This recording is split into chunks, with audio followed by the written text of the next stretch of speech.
Good afternoon, Carol.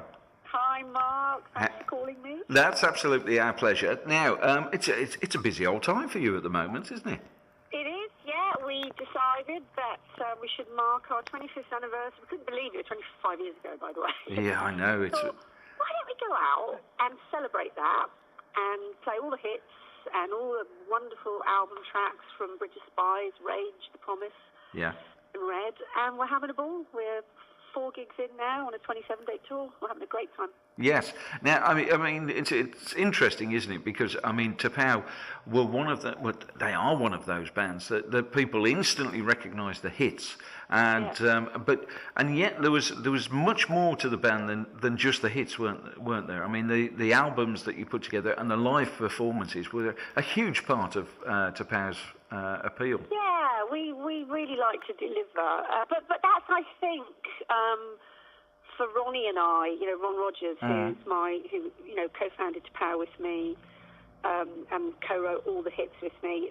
I think it's the generation we come from, because back then you didn't really have a choice but to get on the road and start gigging and kind of earning your stripes, so it wasn't as sophisticated. You didn't quickly do your own video and put it up on YouTube and, solicit people through social media. You actually had to get off your bum and go and do some work. Yes, yeah. By the time we got our break, Ron and I were very experienced and we knew what we wanted, and it was and is now very important to us to deliver a very good live show. Yes, yeah. And of course now, I mean, the fans, I guess there are obviously people who were fans of T'Pau and have been fans of T'Pau throughout those 25 years. But are you picking up lots of new fans as well? We are, actually. There's some really young people there that have been into our music, and I'm sort of like, are you here by mistake? Because I go out and sort of sign after the show.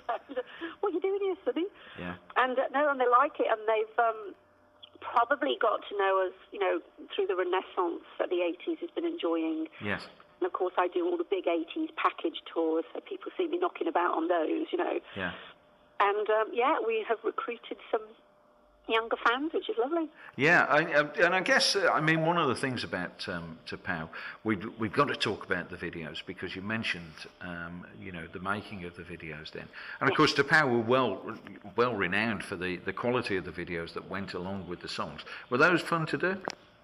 They were incredible. The bulk of ours we did with a director called Brian Grant, and I recently did a television show for Sky Arts called Video Kill the Radio Star, where many of us who work with Brian, talked about our experience of making those. They were like mini movies, basically, and I'm probably still paying for them now.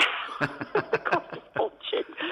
But I loved it. I do like to, I was obviously more emoting, in a pop video, but I do like to try my hand at a little bit of acting now and again, and that was my little moment, where I could sort of pull the right expression and pout into the camera. So they were great. They were great fun, and I always liked watching the crew. Yes. Seeing what they all did. I still have tremendous admiration for the crew on anything, whether it's a live gig or, making a video or being in the recording studio. There's just such clever, solid men, and women. Yes. And but particularly on the videos, I really enjoyed watching the crew setting up, the cameras, the lighting, directorial photography. It's all very interesting stuff. Yes, yeah.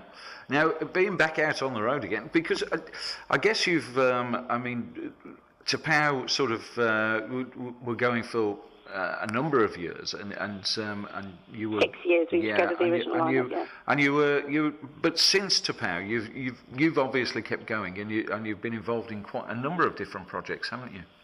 Yeah, I've just kept my hand in. Obviously the big old heyday, was a long time ago, and I sort of never really got back up to that level again. I didn't really know how to try. Once the band's broken up, Ronnie and I had split up, and it sort of took the wind out of my sails for quite a long time, And then I focused on different things. I had some acting to do. I did the West End, a couple of movies, some TV series. I did some radio presenting, and then I met my husband. Yes. And we started a family. Our daughter is now unbelievably 14. I can't believe that. Oh yeah, that's hell. Yeah, my son's 10. Yeah. And she just walks around the house with headphones welded to her Yes. head, so she doesn't have to talk to anybody. Family life did and still does take up most of my time, you know, Yeah. and we're very sort of loving, committed family. And then I can't believe it, unbelievably, it was back in 2001, I got a call to go out on a hits-based package called Yes. Here and Now. Yeah. And I've been doing those and Rewind and lots of other big 80s sort of festivals, tours, and they've kept me really busy for over a decade. So Yeah. I'm always out there working, and it's been very compatible with family life, which is great. I just go away for a weekend and come back. You know, Yes, yeah. been out to Dubai. I was back in 3 days and earn a bit of money, keep the wolf from the door, keep my hand in, have a bit of a sing, a bit Absolutely. of a band, and I'm back home to be mom by Monday morning. So it's all been great. Yeah. But it's really nice on this anniversary tour to dig a little deeper than that, instead of just going out and singing 4 or 5 big hits, and to really delve into our back catalogue and play songs that we haven't performed for 25 years. And we've really reworked quite a few of them. We're giving a different slant on the performance of some of them. So we're trying to make the evening as interesting as possible for everybody, including ourselves. Yes, yeah. Well, yes, which is absolutely perfectly natural. You've got to enjoy what you're doing, haven't you? Yes, yeah. In order to convey that to your audience. I mean, the actual touring experience, has that changed much since you were touring last then?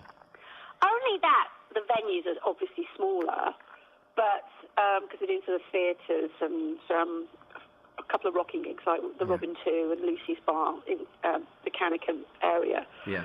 They're going to be fantastic.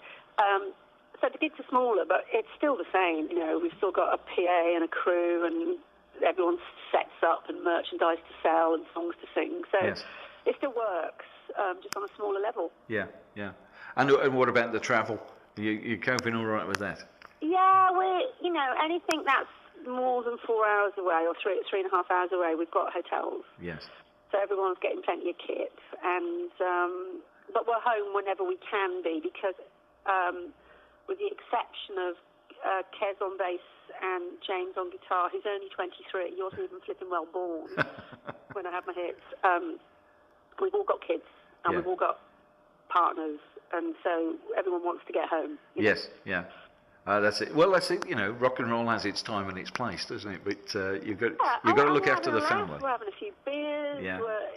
But obviously in the old days we only had ourselves to think about. You know, so now there's other people to consider and other responsibilities. But we're still managing to rock it. Don't worry. Oh, absolutely, absolutely, and long may that continue. And I mean, what are the plans? Are there any plans to power into the next decade? Well, I want to start working on a new album. There's one side of my career that has really fallen by the wayside in the last few years. It's been writing, recording. I've done it a bit, but I just kind of lost my mojo, really. I was so busy with the kids and all the live shows that I've been doing. But just lately I've had lots of ideas coming up, met some great people. In fact, one of the guys that's supporting is a guy called Chris Corney. He's a great writer, and he's got some really good albums, and he and I are going to work together on a few things. So, Excellent. Put out some new music, and of course I've got my own label now, natfishrecords.com, Yeah. and the website tapow.co.uk. So there's all this stuff going on, and we post things up, and there's an online shop, and Brilliant. it's a little world of Carol. Excellent. Well, we look forward to hearing the new album when it comes out, and we wish you every success with the tour, Carol, because and convey those good wishes to the rest of the band as well. I will do. So we're looking forward to seeing you guys at Lucy's Bar on Saturday, isn't it? Yep, that's right, and we will look forward to seeing you there, and I'm sure that all the Tapau fans out there. I don't know about the Tapau fans out in the Southern Black Country, but certainly here at the Bridge, everybody's been saying you're going to be interviewing Carol Decker. There's been a lot of excitement here, and including my own. I must admit, I'm a big fan, Carol, and it's great to have the chance to chat to you. Well, no, thank you very much for giving me the opportunity to tell everyone about the show. So, because we've got Leamington, Yes, Royal Spa on the 2nd of May, and we've got Bilston, the Robin 2 on the 15th of June. So Yeah. we've got a few in your area. So Yes, a lot of friendly faces. yeah, we shall look forward to welcoming you down to the Robin, and as I say, I'm sure the rest of the tour will go swimmingly. We're gonna feature plenty of Tapau here on the bridge for you, and for our own benefit really, because it's great music. Sorry. We'll have Bridge of Spies on the bridge. Absolutely, yes, yeah, we'll do that for you. Carol, thanks so much. It's been a pleasure. Cheers. Cheers. Thanks.